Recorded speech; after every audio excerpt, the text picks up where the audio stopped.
আসসালামু আলাইকুম এভরিওয়ান। আশা করি সবাই ভালো আছো। আজকে আপনাদের সামনে পরিবেশন করে দেখাবো খুব সহজ পদ্ধতিতে ডিম আলু কষা রেসিপি। প্রথমে আলুগুলো দিয়ে দিলাম পানিতে সিদ্ধ হতে, পরে এই ডিমগুলো দিয়ে দিচ্ছি এক এক করে।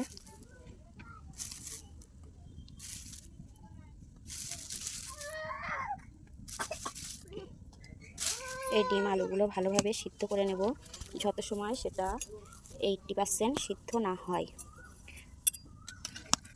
দেখতে থাকুন কিভাবে ডিম আলু রেসিপিটা রান্না করি। আলু আর ডিমটা তাহলে সিদ্ধ হতে থাক, আমি এদিকে আদা রসুনটা শিলবাটায় বেটে নেবো, টমেটো পেস্টটা কেটে নেবো। ডিম আলুটা আমার সিদ্ধ হয়ে গেছে, এবার নামিয়ে নেব।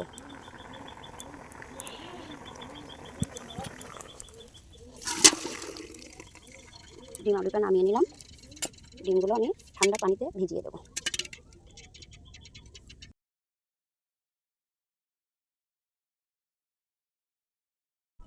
ডিমগুলো পরিষ্কার করে ধুয়ে নিলাম। আলুগুলো এখানে আদা রসুনের পেস্ট, কাঁচা লঙ্কা, টমেটো সব কিছু রেডি হয়ে গেছে। এখানে উনুনের উপরে কড়াই বসিয়ে দিলাম, অল্প তেলে ডিমগুলো হালকা করে ভেজে নেব।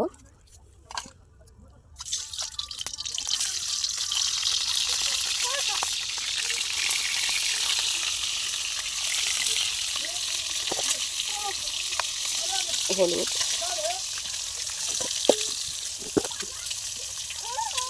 লবণ, ডিমগুলো ভাজা হয়ে গেছে, এবার নামিয়ে নেব। ডিমগুলো ভেজে নামিয়ে নিয়েছি। এই কড়াইতে দিয়ে দেবো সরিষার তেল পরিমাণ মতো,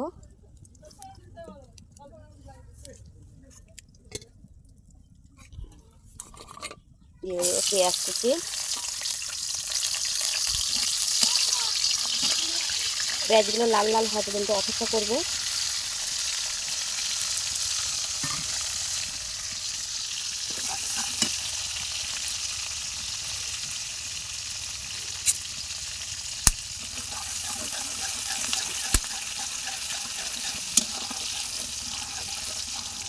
পেঁয়াজগুলো লাল লাল হয়ে গেছে, এখানে দিয়ে দেবো আদা রসুনের পেস্ট,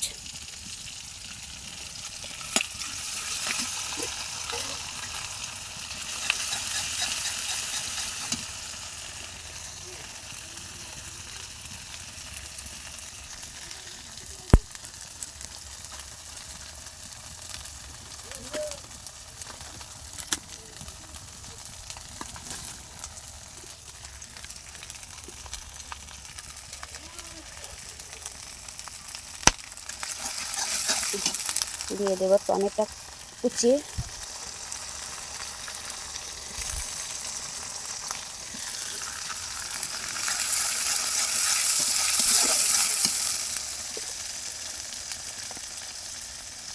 একই সঙ্গে দিয়ে দেবো লবণ, যাতে টমেটোটা তাড়াতাড়ি সিদ্ধ হয়ে যায়।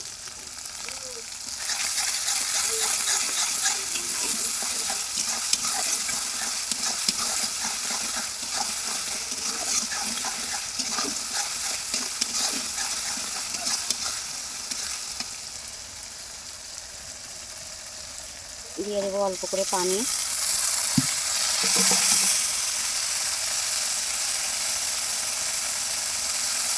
দিয়ে দেবো হলুদের গুঁড়া,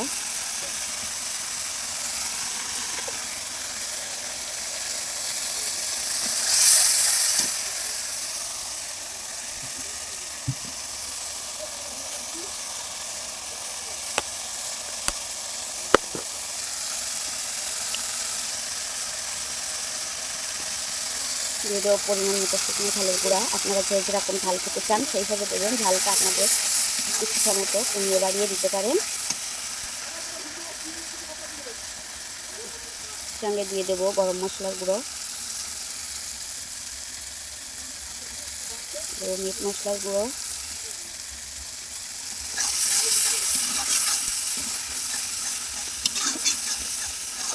মশলাটা যত কষানো হবে ততই আলুর তরকারিতে টেস্টটা ভালো আসবে। এই সঙ্গে দিয়ে দেবো কটা চেরা শুকনো কাঁচা লঙ্কা,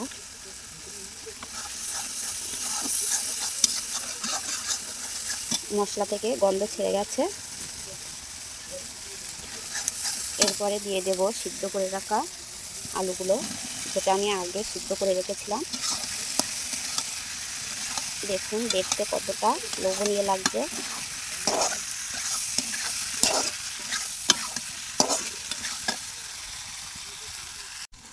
আলুটা আমার কষানো হয়ে গেছে। এই পর্যায়ে দিয়ে দেবো সিদ্ধ করে ভেজে রাখা ডিমগুলো, দিয়ে আবারও একটু নাড়িয়ে চাড়িয়ে দেবো।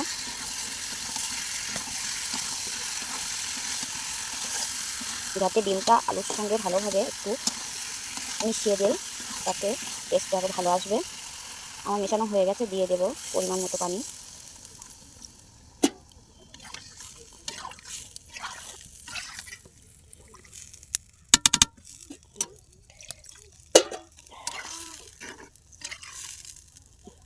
অপেক্ষা করবো রান্নাটা হয়ে যাওয়া পর্যন্ত।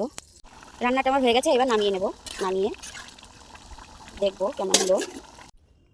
মাশাআল্লাহ, দেখতে কত সুন্দর লাগছে।